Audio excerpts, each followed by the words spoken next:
Hi, this is Matthew. I'm a UPC trainer, and this channel is providing free video tutorials for the aspirants who are preparing for civil service examination. And in today's session, we will discuss about a revolution which provided the material base for the modern world, which we all know. And it is described as industrial revolution. See, in 18th and in 19th century, there emerged significant changes in the production processes. Okay, that was characterized by the advent of big machines that actually replace the human hard labor. This change or this particular phenomena is often described as industrial revolution, and this is very important for our main examination. Now let us move on to the details regarding this significant change. So basically, industrial revolution refers to a change, okay, a process of change from an agrarian and handicraft economy to one dominated by industry and machine manufacturing. This process of change is often described as industrial revolution. The invention flying shuttle by John Kay actually kick-started this significant revolution. Okay, the spinning jenny of James Hargreaves, okay, again accelerated this process.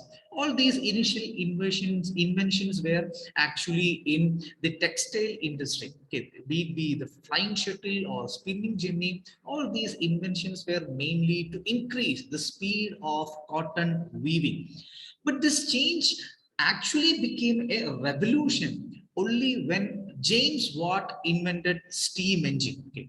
Then, name anything, be it be the extraction of steel, macadamized rod, or railways, or telegraph. All these things followed after this great invention of steam engine. Okay. Now we are going to discuss, the factors that actually made England, okay, the home ground of industrial revolution, okay, or why this revolution actually happened in England. Okay, first of all, just prior to this industrial revolution, England witnessed an agrarian revolution. It created a prosperous agricultural sector in England. And this scenario actually led to two factors.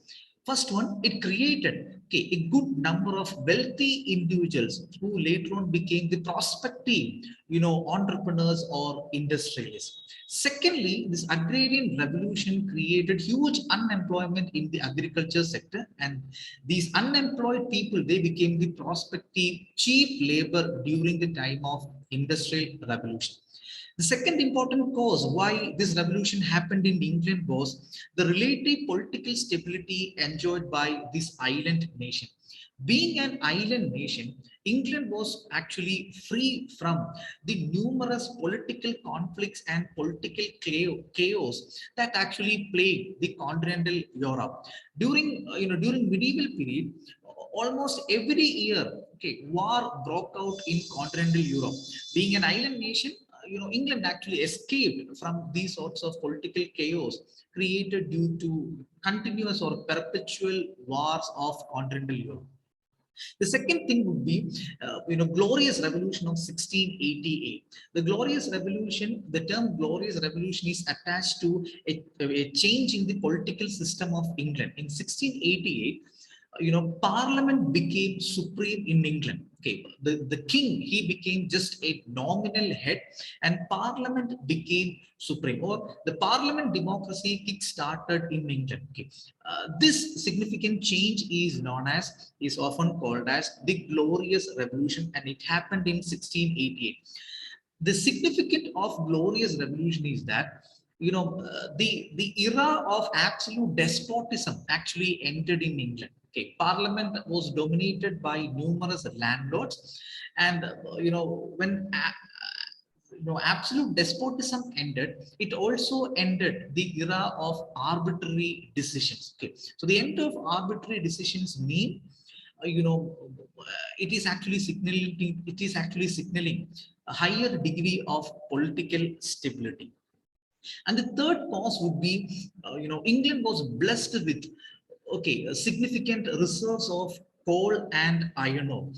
In the initial phases of industrial revolution, almost all industries were hugely dependent on these two natural resources. And fortunately, England was blessed with significant reserves of both coal and iron ore. And the next important cause would be in 18th century, a proper banking system had already been established in England. Okay. England was actually facing a naval war with Netherlands for the dominance of overseas or the international seas. Okay. In 16th and 17th century, Netherlands or the Dutch, they were competing with the England to capture the world market as well as the world seas and ocean.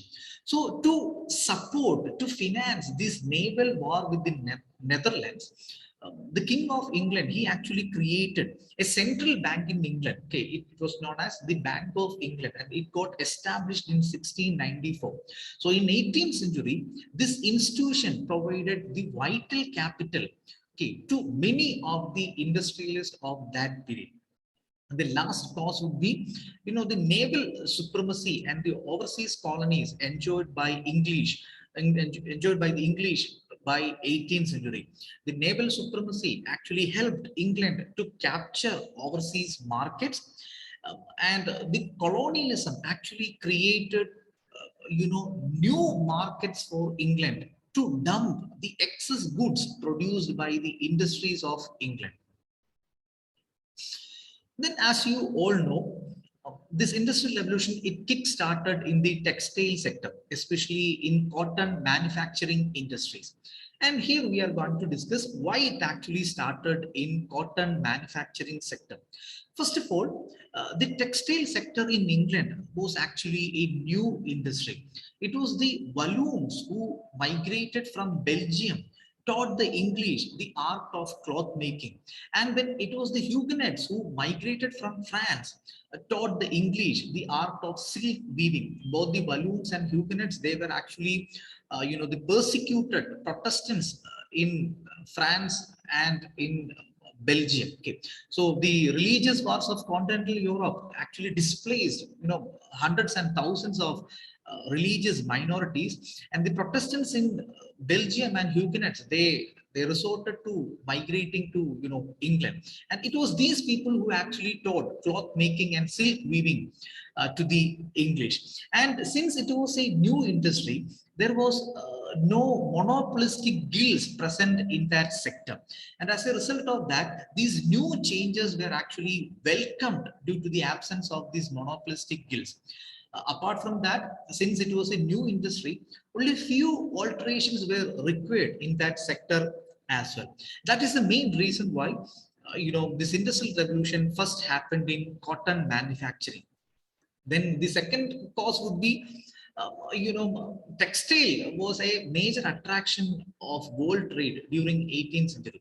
See, before the advent of electronic goods or capital goods, the world trade was dominated by spices and textiles. Okay? And England was looking to have a sufficient forex reserve during that point of time due to the doctrine of mercantilism. Innovations and investments in textile sector was bound to give that. Okay, and these two are the main reasons why the revolution kick-started in the cotton manufacturing sector. And this was once asked by UPSC in our main examination. Whoever says industrial revolution says cotton, comment.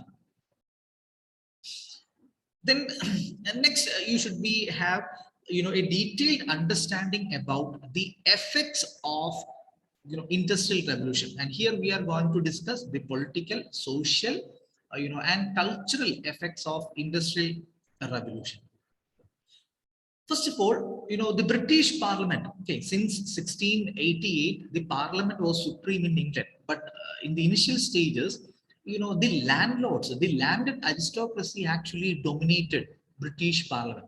But this revolution, known as Industrial Revolution, it's completely restructured not only the economics but also the social and political life of the people. Okay, and the political manifestation was that one of the political manifestation was that the British Parliament began to get dominated by the industrialists. Okay, and they began to replace the landed aristocracy. This was a significant political change that happened in Britain due to the advent of industrialization. The second one would be, the colonialism, European colonialism and imperialism. The Industrial Revolution also helped the Western nations to develop terrible weapons of warfare and improved communication and to improve their communication capabilities. And these two things actually helped, Europeans to dominate the societies in Asia and Africa. So the people of Asia and Africa became the victims of European colonialism in late 19th and in early 20th century, primarily due to industrialization.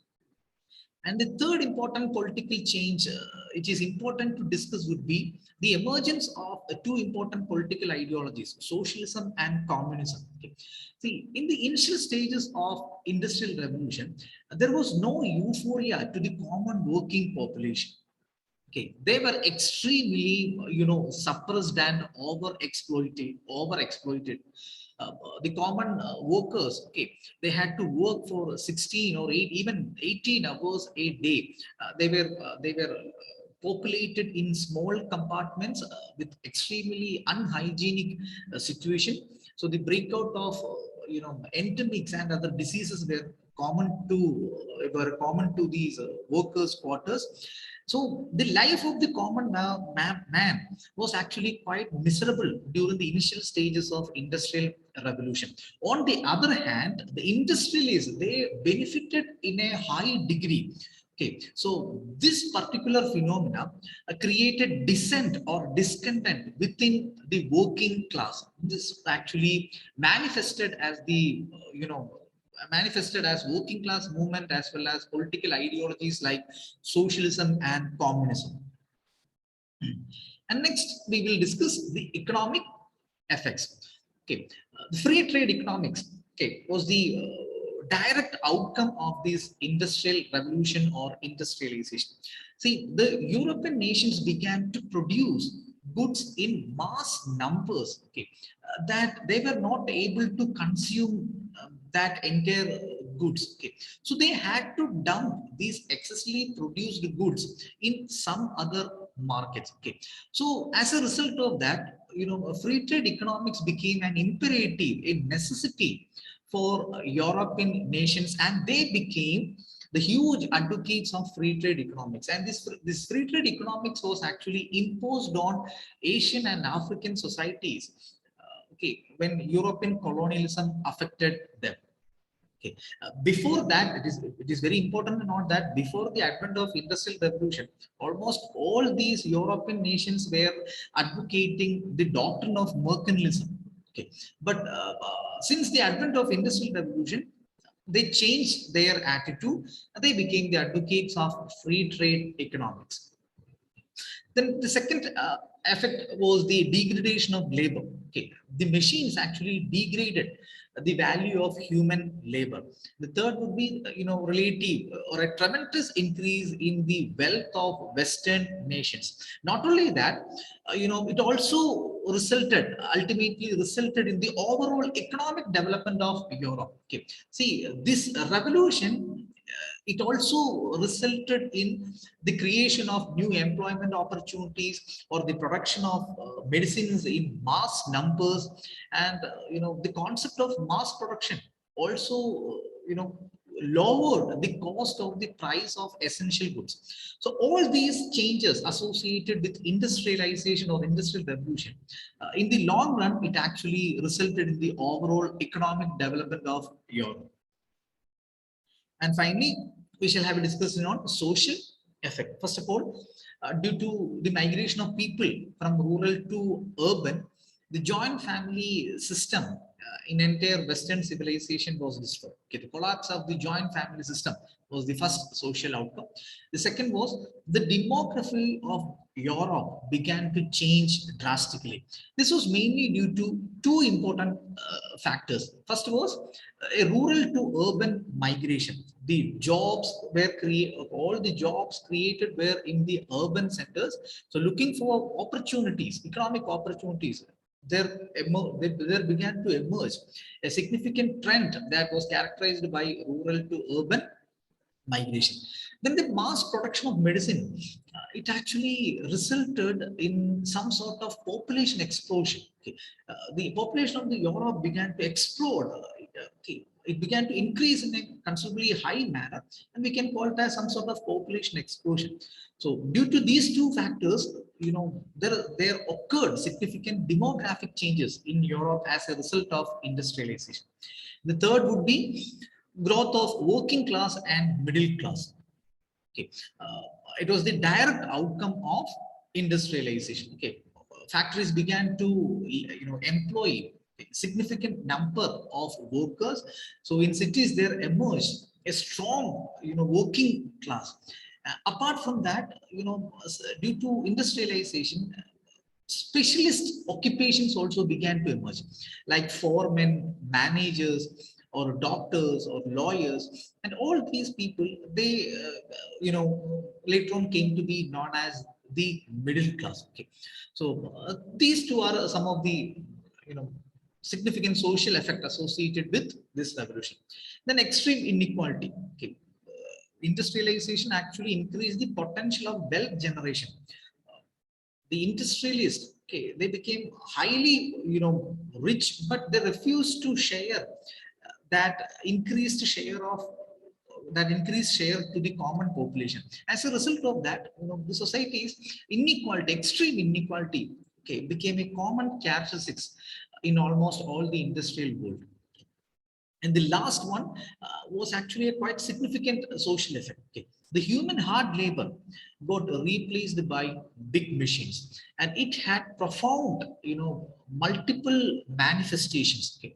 See, since we became settled agriculturalists, there was a demand for hard labor. Okay, be in the economic field or in the political field. Okay, the hard labor was actually a necessity, okay, to till the land, as well as hard labor was was demanded, even during wars. Okay, so there was a demand for hard labor and masculinity due to the advent of agriculture, as well as wars or battles.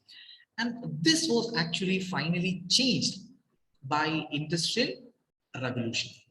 Okay. In agriculture, even in agriculture, human labor did not become a necessity. Okay, we could actually replace human labor with machines, even in agriculture sector. If you look into the wars or the conflicts associated with men, there also hard labor or courage did not become a necessity. Wars were often won by guns and bombs. Okay, industrial capacity became more important than the hard labor or the courage of men. So as a result of that, a patriarchy began to retreat from the society. Slavery. Okay, people began to prefer the abolition of slavery. Okay, the concept like gender equality, okay, began to appear in the society. Even democracy is actually a product of this industrial revolution, because democracy is actually a system that value even the weakest of the weak. Okay. How it was made possible? Because the demand for hard labor, the demand for various decreased as a result of industrial revolution. In other words, it was industrial revolution that gave us the luxury to even think about the retreat of patriarchy or the abolition of slavery. Before industrial revolution, patriarchy or slavery, they all were considered as necessary evils. But this revolution transferred these necessary evils into social evils. Then the last would be the cultural effects. Okay, romanticism. Okay, we discussed in the last video, okay, in detail regarding this phenomena. The life of the common man was extremely miserable. So they began to hate this industrial world. They tried to seek refuge in nature and in human relationship. This directly manifested as a literary and an artistic phenomena called romanticism. And finally, it would be the growth of civilization. See, industrial revolution increased the potential of humanity, especially the potential of wealth generation. This excess wealth created actually allowed humans to indulge in research and development in almost every field associated with human development, be it be the development of science, or be the patronage associated with fine arts, or be it be the building of huge cities. We began to enjoy significant luxury to invest or to give patronage in research and in development activities, and ultimately it resulted in the cultural and civilizational developments of humanity. And finally, since we are discussing industrialization, we will have to have an understanding how industrialization in England was different to that of other countries. Okay. So we shall have a comparative analysis regarding this thing. Okay, how industrialization differed in other countries. Okay, when you compare it with the process happened in England. First of all, this industrialization was quite organic and natural in England. Okay, it started in it was organic or natural, but in other countries, industrialization was moreover a state initiated process. Okay, especially if you consider the examples like Germany or Italy or Russia. In all these countries saw the benefits enjoyed by England and France due to industrialization. So the governments of that countries, they took initiatives to make their countries industrial as well. The second thing was, industrialization in England, it started in textile sector. Okay. So the textile sector began to produce goods in mass numbers. So there emerged a necessity to transport this excessively produced goods. So, riverine transport began to emerge, macadamized rods began to emerge, then railways began to emerge. Okay. So basically it started in, cotton textile, and, the necessity to meet the outcome of this change actually resulted in the development of other sectors. But if you look into the process of industrialization of other countries, we can see that this industrialization, it actually started in capital good industries or in heavy industries. Okay. The third one was growth of infrastructure in England was actually a natural outcome of this revolution. Okay. Infrastructure was developed to meet the rising needs of industrialization. On the other hand, infrastructural development was a prerequisite, became a prerequisite for industrialization in countries like Germany or Italy or Russia. Okay. So this is, our discussion. So this is everything for this video. Thank you for your time and patience. Okay, so if you guys want good quality brief notes regarding world history, please feel free to drop a mail on ecmains@gmail.com. Once again, thank you.